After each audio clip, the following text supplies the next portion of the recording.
Magandang araw. Magandang araw dyan sa inyo mga ka-Irinay. Welcome to my vlog for today. Nandito na naman tayo sa ating panibagong buhay, panibagong araw, panibagong pakusina na naman ni Irinay ngayon. Mamaya papakita ko sa inyo ang aking bagong pakusinang menu for today. Ngayon, thank you sa mga bagong subscribe. Thank you sa mga bagong nag-subscribe sa aking channel, diba? Thank you so much. At sa mga hindi pa po nakakapag-subscribe, please subscribe na kayo, uy. And don't forget to like, syempre, kayo naman, eh. Napapansin nyo, wala yung aking mga Junakids. Wala ang aking mga Junakids for today dahil nasa eskwelahan sila ngayon. At ang aking Diyosawa ay nagpasok na sa kanyang trabaho, kaya lonely. I am lonely for today. Pero okay naman yun.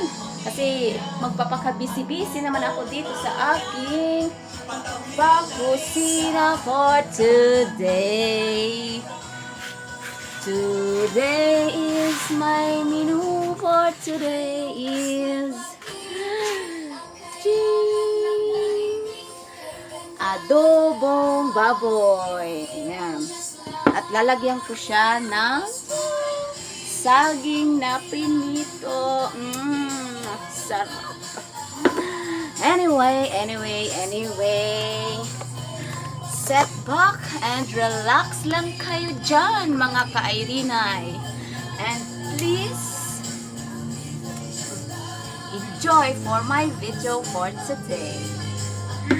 Diyan muna kayo at i-update ko kayo mamaya. Oh, ano kayo dyan? Eto na, ako ay magpiprito muna ng ating pasaging na ilalagay sa ating paadobo na baboy for today. Palagi ka na lang may for today. Yan yun na ako. Uy. Ayan o. Para makita nyo ang aking pamenu for today. Ayusin ko muna kayo para makita nyo ang aking. Iba kayo dyan.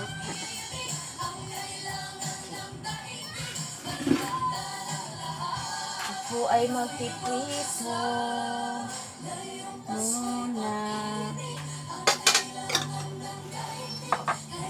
ang saging.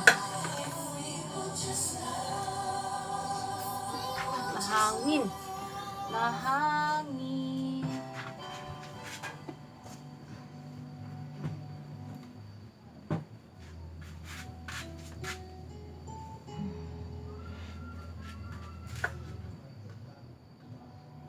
Ano ba ang inyong pinagkakabisi-bisihan ngayon, mga ka-Irinay?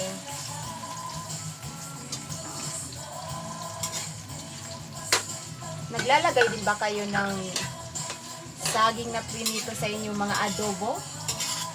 Ay nako, gawin nyo to at kayo ay mapapawaw sa sarap.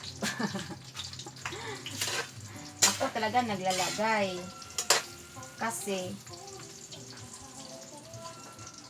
yung si kuya hindi man siya totally mahilig sa karne, kaya nilalagayan ko siya kahit na gulay, para kahit gulay na lang o kaya saging na lang at saka yung sabaw ng karne ay yun ang maiulam niya. Hindi siya mahilig sa mga karne-karne kasi. Mga fried, oo, pwede pa. Pero mga lutong adobo, mga sinabawan, ay lalo na pag sinabawan, mahina siya. Kaya, pag ako talaga nagpapakusina, palaging may halo na gulay. mahilig siya sa gulay.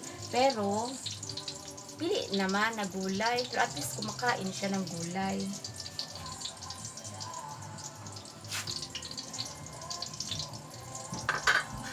Mga anak nyo, mapili din ba? Mga anak ko, hindi naman totally mapili sa pagkain. Lalo na pag kung anong ulam. Para si kuya lang, hindi siya masyadong mahilig sa karne. Karning baboy. Pag prinito, kakain siya. Pero, hindi naman niya uubusin yun. Kaya nilalagyan ko talaga ng gulay.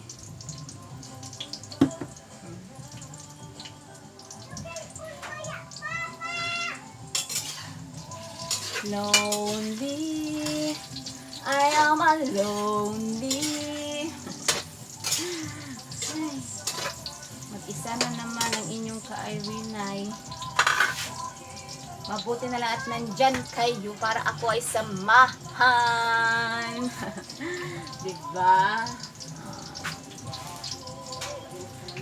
Mga anak ko kasi, nagpasok sila sa school. 7 o'clock. Alis na kami dito sa bahay kasi yung flag racing nila is 7:25. Magbabiyahe pa kami papuntang school kaya umalis kami dito 7 o'clock.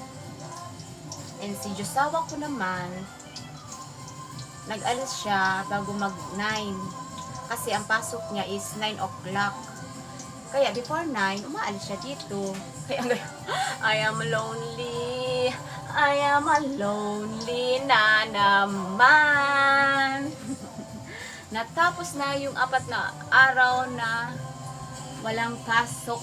Kaya ngayon tuloy-tuloy na naman ang pasok ng mga Bona kids ko. Kaya expect na ako na lang palagi ang mag-isa dito sa bahay. Diba? Pero, pagdating ng hapon, uwian ni Risha, sa bunso ko, is 11:15. Before 12, nandito na kami. Wala naman siyang pasok na hapon. Kaya, kasama ko siya dito. Magsusundo na lang kami kay kuya. Pagdating ng hapon.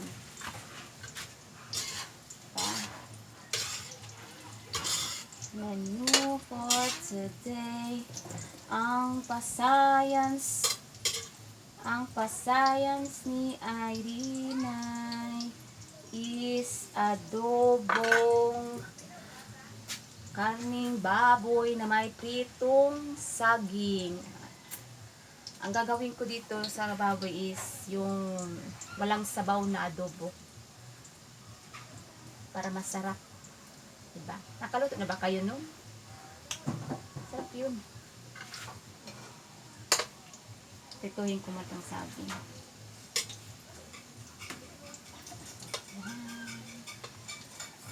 Maganda. Nasa maayos kayong lagayan na. Siyempre, inayos ko na kayo, di ba? Hindi na ako masyadong madilim. Hindi na makasuri.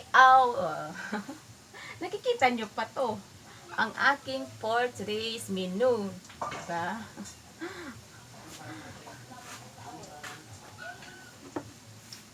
Ano pa pinatigil yung...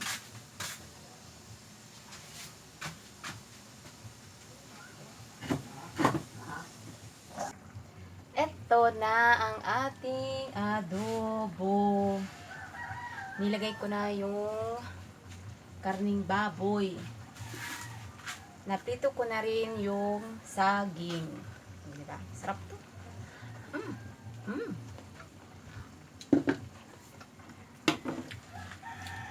Habang naghahantay tayo nito, may ikukwento lang ako sa inyo about sa mag-asawa. Ano sila? Kasi na-inspired ako ng kwento nito kaya gusto ko rin ikwento sa inyo. Ito na nga yung kwento. may mag-asawang bagong kasal. Ngayon, ilang buwan after nilang ikasal, yung lalaki, di nag-separate sila ng bahay. Hanggang sa nagkaroon sila ng sariling bahay. Ngayon, yung lalaki, nagdesisyon na magtrabaho muna siya sa malayo. So, ibig sabihin, hindi sila magkikita ng kanyang asawa. Yung lalaki, nagtrabaho sa malayo, hindi siya umuwi ng 20 years. Tagal, 20 years. After 20 years, nagpaalam yung lalaki doon sa amo niya na uuwi na daw siya.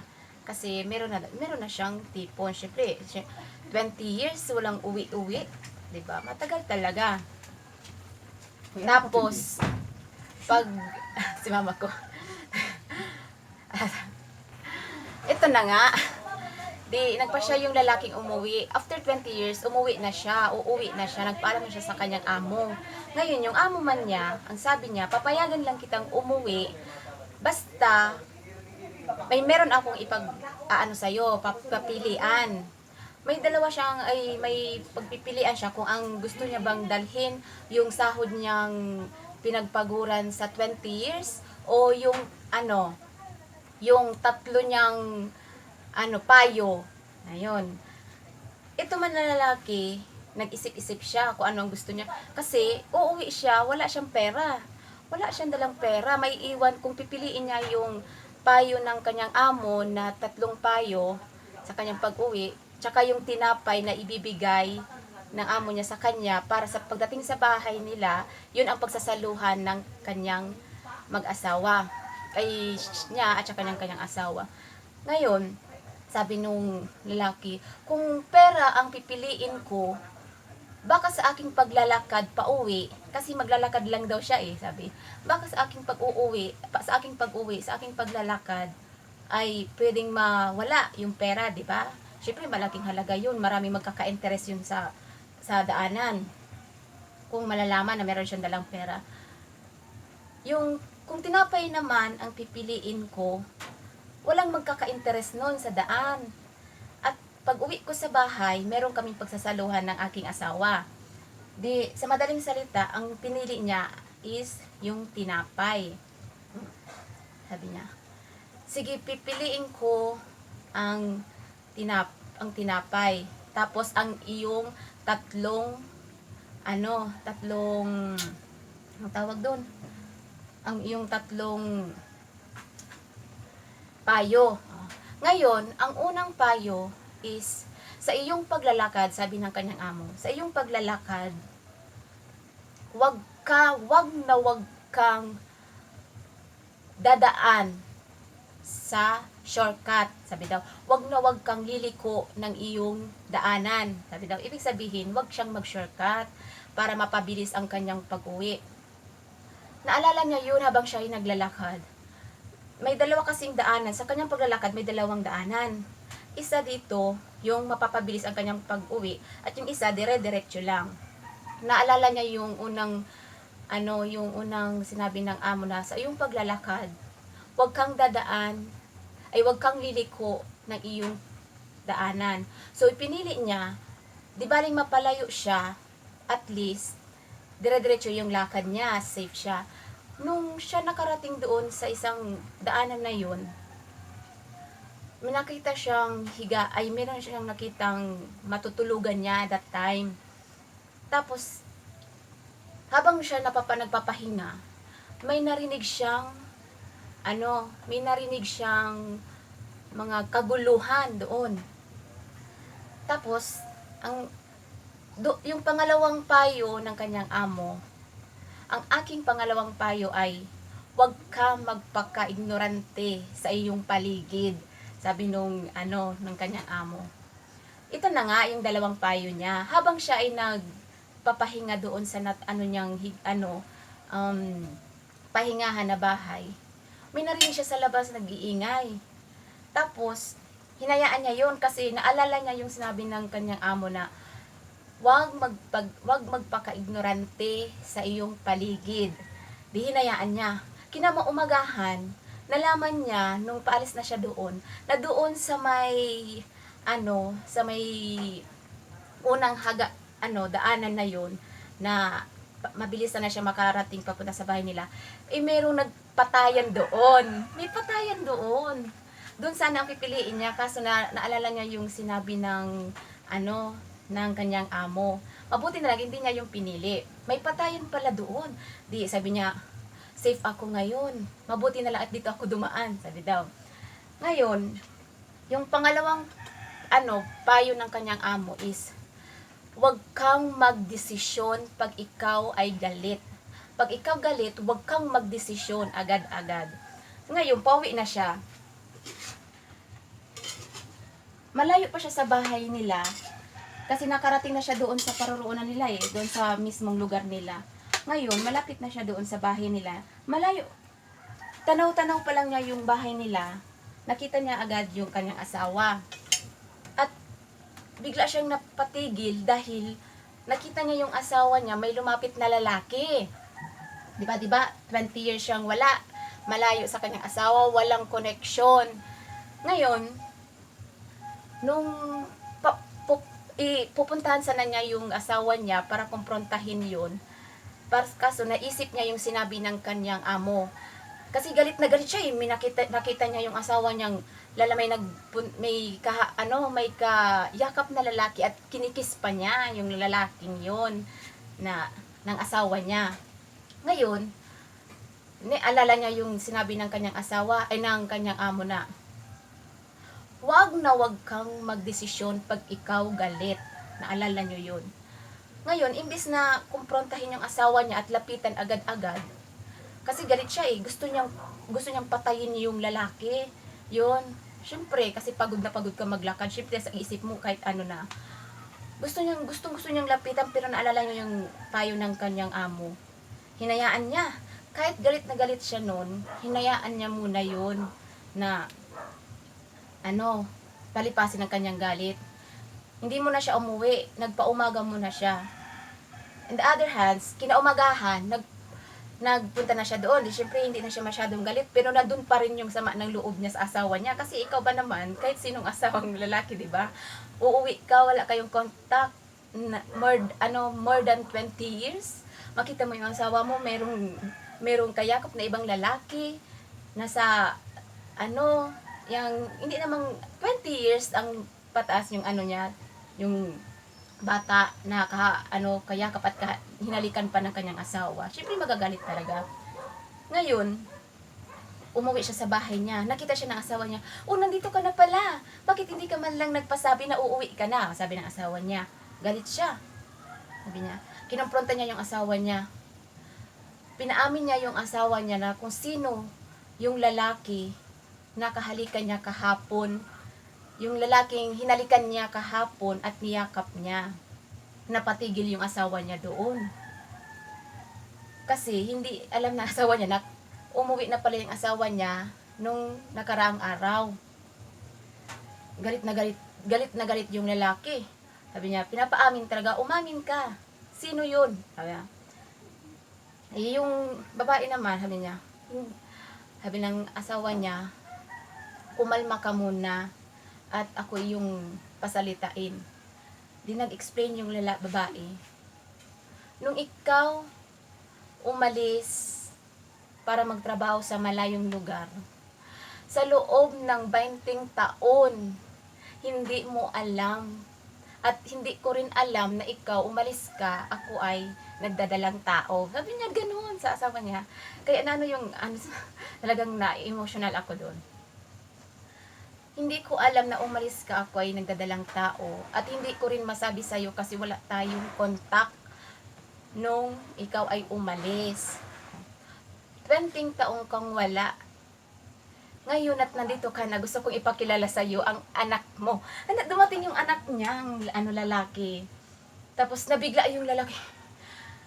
Biglang naisip ng lalaki, yung asawa niyang lalaki, na tama yung sinabi sa aking plano, payo ng aking ng aking amo.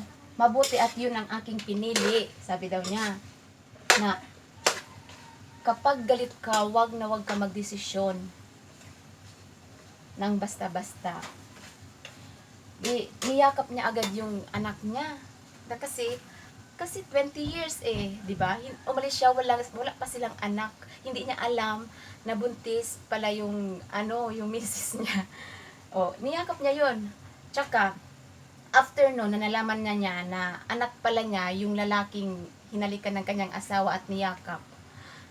Nilabas niya yung tinapay na dala-dala niya galing doon sa na pinabaon sa kanya ng kanyang amo, kasama sa 3 payo niya ng kanyang amo sa kanya yung tinapay. Ngayon, yung tinapay pinagsalo-saluhan nilang mag-anak. Umupo sila sa upuan at yung tinapay nilagay nila sa gitna ng kanilang hapagkainan. Nung hinati na ng nung asawang lalaki yung tinapay, laking gulat niya, yung tinapay, ang laman pala nun, sangkatutak na pera. Yung pera na yun is yung sahod niya nung pagtrabaho niya ng 20 years. 'Di ba? Kaya alam mo, ako talaga, na-inspired ako sa kwentong yan kasi hindi natin alam ang ating kapalaran kung tayo makikinig sa ating mga tunay na kaibigan, tunay na nagmamalasakit sa iyo, hindi tayo mapapariwara ng ating patutunguhan, 'di ba? 'Yun ang tumatak sa akin eh, nung mga that time na ikinikwento din yan sa akin. Tapos doon sa tatlong payo ng amo ng lalaki is na ang nagtatak sa akin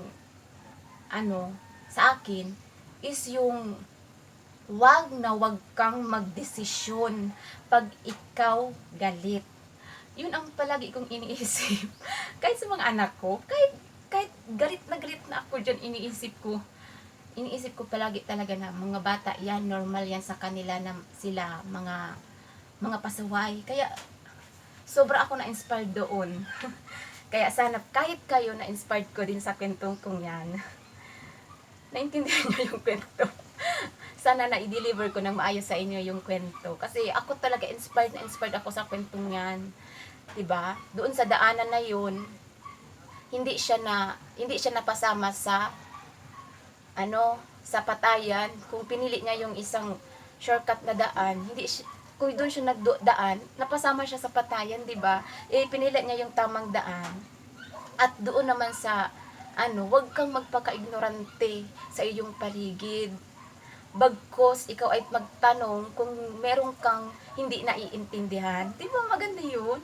At wag kang magdesisyon pag ikaw ay galit.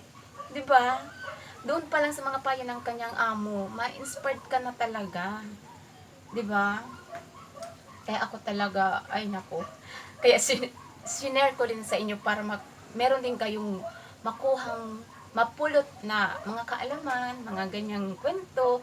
Kwento lang siya pero may may makukuha kang kaalaman at karanasan sa mga bagay na ganyan. Anyway, anyway, ito na nga ang ating pa-adobo. Oh, madilim. Diba? Adobo ni Irenay. At ako'y magsasaing na rin maya-maya. Ito na, malapit na ito matapos. Napasarap yung kwento ko sa inyo. Ito na ang ating pa-adobo. Hinihintay ko lang na lumambot yung karne. Adobo siya na walang sabaw. Gusto ko kasi ang adobong walang sabaw. Yung tuyo siya. Hindi naman totally tuyong tuyo. Yung nagmamantika-mantika lang. Ganon. Malapit na to.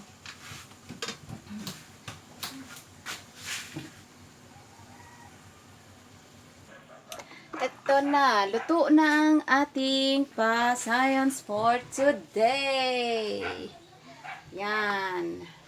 Adobong karning baboy.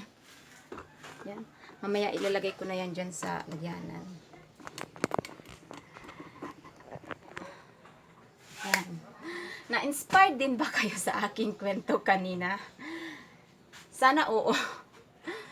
Kung kayo po ay na-inspired, paki-comment para malaman ko kung sino-sino yung mga na-inspired ko sa aking kwento.